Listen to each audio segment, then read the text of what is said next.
ఆధునిక భారతీయ స్థానిక ప్రభుత్వాల పితామహుడు లార్డ్ రిప్సన్ నుంచి భారత రాజ్యాంగ సభ వరకు ప్రాచీన గ్రామీణ పంచాయతీ వ్యవస్థ పునరుద్ధరణకు ఉద్దేశించిన 40వ ఆదేశిక సూత్రం నుంచి 73, 74వ రాజ్యాంగ సవరణల దాకా స్థానిక స్వపరిపాలనా వ్యవస్థ పరిణామ చరిత్ర స్ఫూర్తిదాయకమైంది. ప్రజాస్వామిక నాగరికంలో ప్రజలను సుశిక్షితులను చేస్తున్న ప్రాథమిక పాఠశాల స్థానిక ఎన్నికల వ్యవస్థ.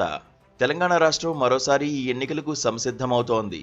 ఎస్సీ, ఎస్టీ మహిళలతో పాటు జనాభాలో అత్యధికంగా ఉన్న బీసీలకు రిజర్వేషన్లు కల్పించేందుకు ప్రభుత్వం సంకల్పించడంతో ఈ స్థానిక ఎన్నికలు మరింత ప్రాధాన్యాన్ని సంతరించుకున్నాయి. తొలుత పాలనా వ్యవస్థలో దరిమిల రాజకీయ రంగంలో కొత్త యువనాయకత్వం ప్రభవించేందుకు ఈ ప్రజాస్వామ్య పోరు దోహదం చేయనున్నది. సుదూర గతంలో ప్రతి గ్రామం ఒక గణతంత్ర రాజ్యంగా వెలసిల్లుతుండేది. గ్రామస్తులు సమిష్టిగా నిర్ణయాలు తీసుకునేవారు. స్థానిక పాలనకు బాధ్యత వహించే గ్రామ పెద్దలను గ్రామికలుగా కౌటిల్యని అర్థశాస్త్రం పేర్కొంది.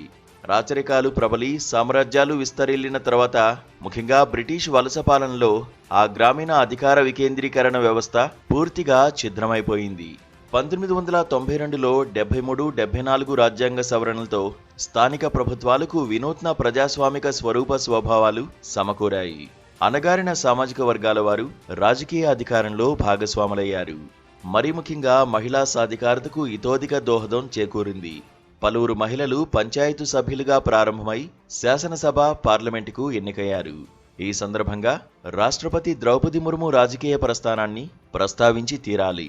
1997లో ఒడిశాలో ఒక ఆదివాసీ గ్రామ పంచాయతీ వార్డు సభ్యురాలుగా ఎన్నికైన ముర్ము ఆ రాష్ట్ర శాసనసభకు 2 సార్లు ఎన్నికై ఆ తర్వాత జార్ఖండ్ గవర్నర్గా పనిచేసి ఇప్పుడు భారత గణతంత్ర రాజ్య సార్వభౌమాధినేతగా ఉన్నారు.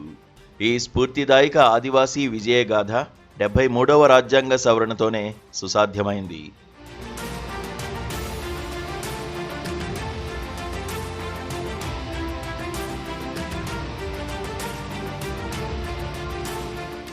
ఇదిలా ఉంచితే ప్రభుత్వాలు ప్రజాహిత నిర్ణయాలు తీసుకోవడం ఎంత ముఖ్యమో వాటి అమల్లో చిత్తశుద్ధి పాటించడం అంతకంటే ముఖ్యం.